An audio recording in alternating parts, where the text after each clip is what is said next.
Hello students, आज हम लोग डिस्कस करेंगे फर्मी डिराक स्टैटिस्टिक्स के बारे में। क्या होगा? फर्मी डिराक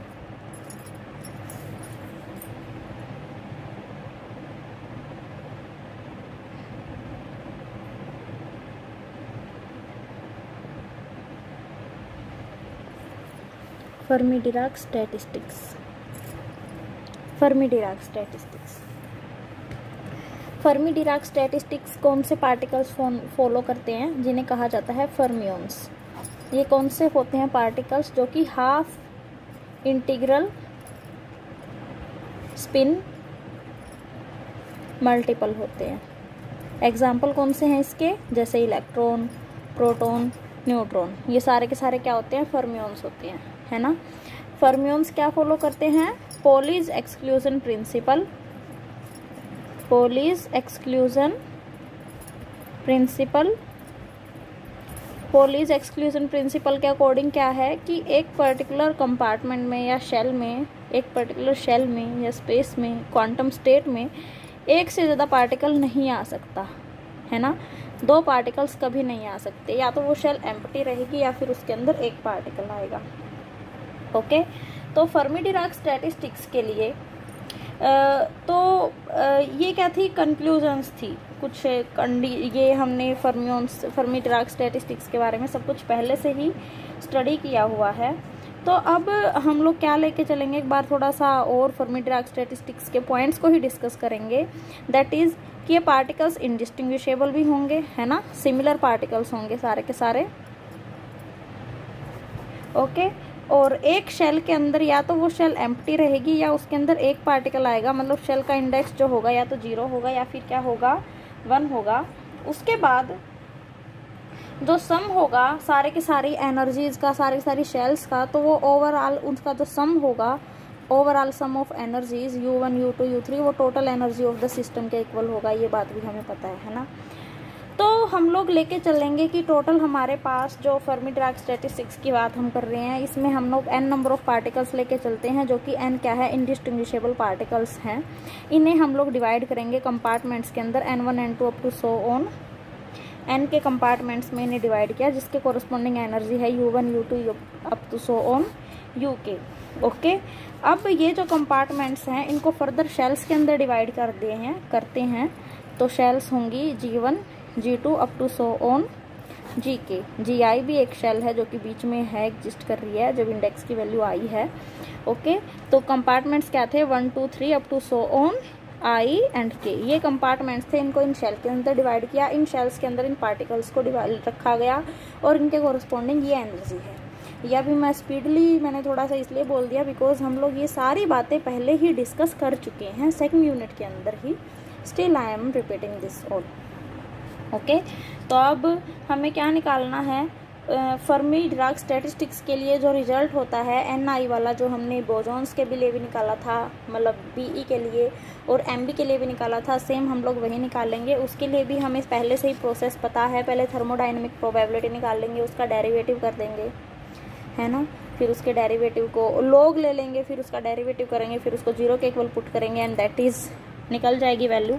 तो सबसे पहले हम लोग लेके चलेंगे कि जो I कंपार्टमेंट है मेरे पास, I total number of compartments हैं, उनके अंदर क्या है? GI नंबर ऑफ शेल्स हैं।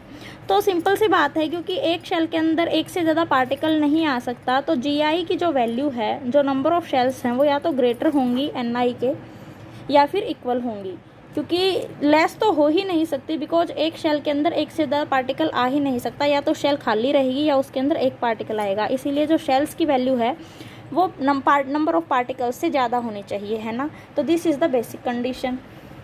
अब क्योंकि GI शेल्स हम लोग लेके चल रहे हैं, GI शेल्स, और जो कि ज़्यादा है नंबरिंग में, है ना, NI से, तो इन GI शेल्स की जो टोटल आपस में अरेंजमेंट होगी, मतलब टोटल नंबर ऑफ अरेंजमेंट्स, वो कितनी होंगी?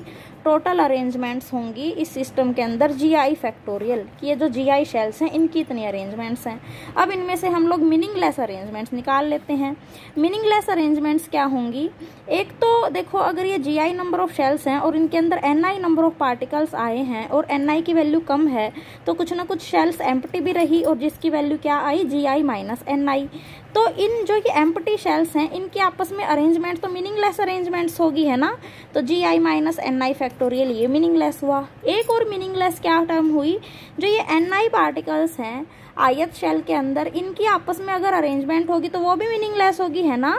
तो इसीलिए नंबर ऑफ मीनिंगलेस अरेंजमेंट्स कितनी हुई, N I factorial into ji I minus N I factorial. Okay, अब हमारे पास टोटल नंबर ऑफ अरेंजमेंट्स हैं और इनमें से मीनिंगलेस अरेंजमेंट्स आ चुकी हैं, तो हम लोग सिंपल सी बात है अब मीनिंगफुल अरेंजमेंट्स इजीली निकाल सकते हैं। तो मीनिंगफुल अरेंजमेंट्स कितनी होंगी, मीनिंगफुल अरेंजमेंट्स ये किसके इक्वल आएगा, जी आई factorial over N I factorial into ji I minus N I factorial. Okay, अब बात हम लोग करते हैं कि थर्मोडायनेमिक प्रोबेबिलिटी कैसे दी जाएगी। अब ये मीनिंगफुल अरेंजमेंट्स को ही तो हम लोग थर्मोडायनेमिक प्रोबेबिलिटी निकालते हैं, बोलते हैं, है ना। ये हमने निकाल दी किसी एक पर्टिकुलर आयत कंपार्टमेंट के लिए, हम इसको फर्स्ट, सेकंड, थर्ड, फोर्थ सबके लिए निकाल सकते हैं, है ना। पहले भी तो ऐसे ही निकालते थे। तो कैसे करते थे, एक बार आई को रिप्लेस कर देंगे 1 से, फिर 2 से, फिर 3 से, फिर इन सबको मल्टीप्लीकेशन करके पाई वाला सिंबल ले आएंगे थर्मोडायनेमिक प्रोबेबिलिटी में, है ना। तो वही हम लोग यहाँ भी फॉलो करेंगे।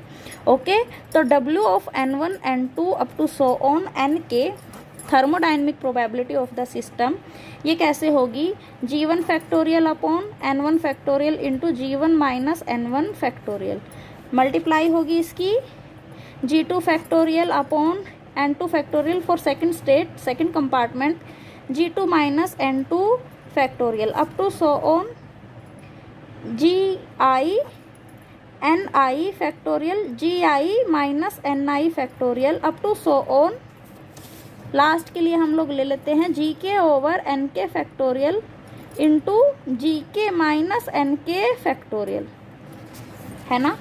तो अब thermodynamic probability N1 N2 up to so on NK किसके इक्वल आएगा, I is equal to 1 to K GI factorial over NI factorial into GI minus NI factorial. अब मोस्ट प्रोबेबल मैक्रो स्टेट निकाल लेंगे तो उसके लिए कैसे करेंगे, लोग ले लेते हैं, है ना, लोग ऑफ W। ये देखो लोग आते ही multiplication will be replaced by summation sign. Okay, तो I is equal to 1 to K log of GI factorial minus log of NI factorial minus log of GI minus NI factorial, है ना। अब देखो log आ गया और factorial आ रहा है तो ऑब्वियसली हम लोग स्ट्रीलिंग अप्रोक्सीमेशन का यूज करेंगे। वो क्या होती थी, log of n factorial is equal to n log n minus n, है ना। इस अप्रोक्सीमेशन का हम लोग इसके अंदर अब यूज करेंगे।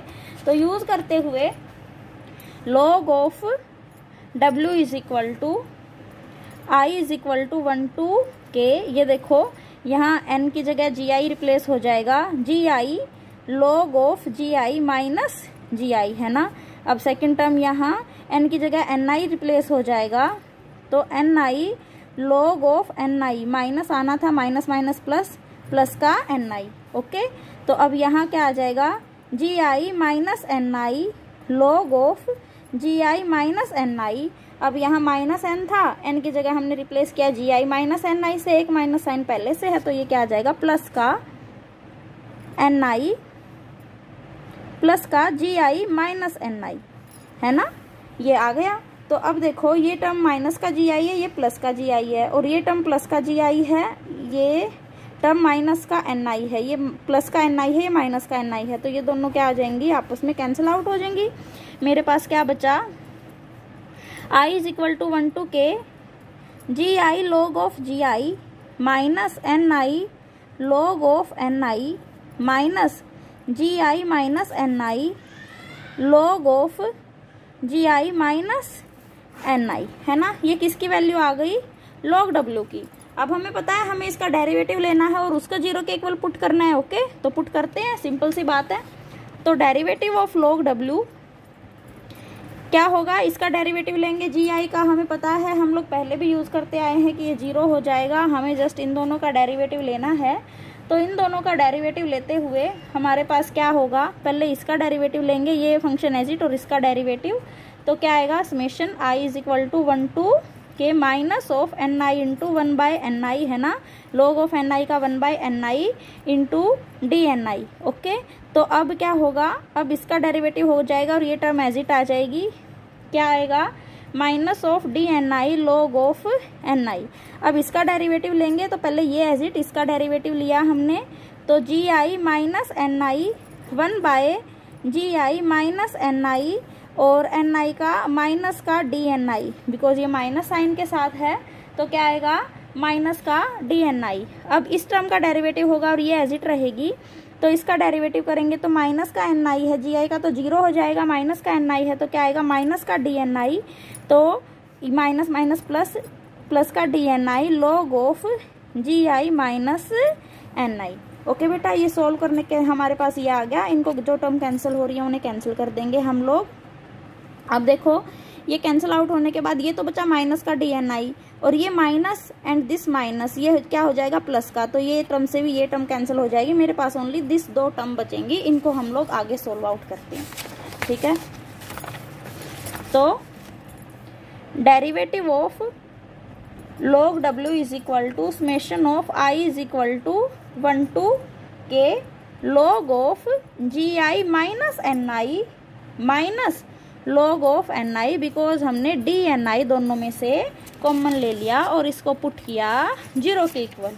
ठीक है, इसको 0 के इक्वल पुट किया, और एक क्या करते थे हम लोग, summation of i is equal to 1 to K D N I is equal to 0 and summation of i is equal to 1 to K U I D N I is equal to 0। ये दोनों equations use करते थे, है ना, इसको alpha से multiply, इसको beta से मल्टीप्लाई, और इसमें से कर देंगे सब्ट्रैक्ट। सेम स्टेप्स जो हमने पहले भी दोनों एक्सप्रेशंस को सोल्व करते हुए, नहीं 2 नहीं बल्कि 4 एक्सप्रेशंस को सोल्व करते हुए हमने इन स्टेप्स को यूज किया है, तो इसीलिए मैं यहाँ डायरेक्टली यूज कर रही हूँ। तो अब i is equal to 1 to K log of G I minus N I minus log of N I minus alpha minus beta U I, और डी एन आई है इस सारे में से कॉमन, इज इक्वल टू 0। तो अब log वाली term से एक तरफ आ जाएंगी, पहले इसको ये टर्म 0 के इक्वल हो जाएगी, तो log of G I minus N I, summation हटा देते हैं हम लोग, minus log of N I minus alpha minus beta U I is equal to 0। अब log को एक साइड ले लिया, G I by N I minus N I by N I is equal to alpha plus beta U I, दोनों side ले लेंगे। अब क्या, एंटी लॉग, तो एंटी लॉग लेते ही जी I minus N I by N I is equal to E raise to the power alpha plus beta U I, तो G I by N I minus 1 is equal to E raise to the power alpha plus beta U I.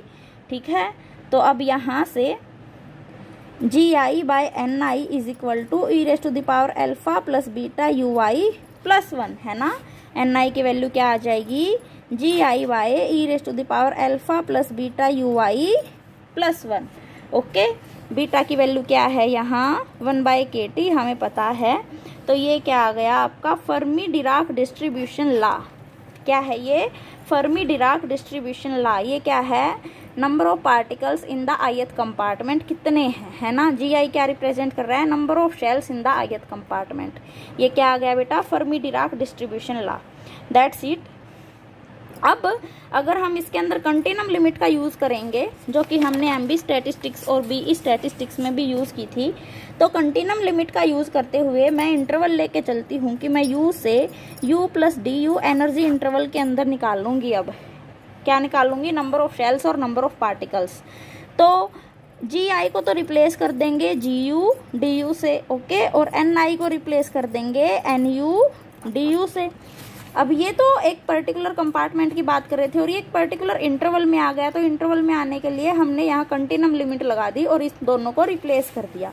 Replace करने के बाद मेरे पास क्या बचेगा, N U D U is equal to G U D U into E raise to the power alpha E raise to the power beta U I plus 1। ये क्या आ गया बेटा, डेंस, ये आपका आ गया total number of particles in the energy interval U से U plus D U. यहाँ जी यू डी यू क्या कर रहा है, density of states in the interval U से U plus D U. Okay, तो डेट्स इट, ये आपका हो गया फर्मी-डिराक डिस्ट्रीब्यूशन लॉ के लिए एक्सप्रेशन। जो भी डाउट होगा हम लोग क्लास में डिस्कस कर लेंगे। Thank you.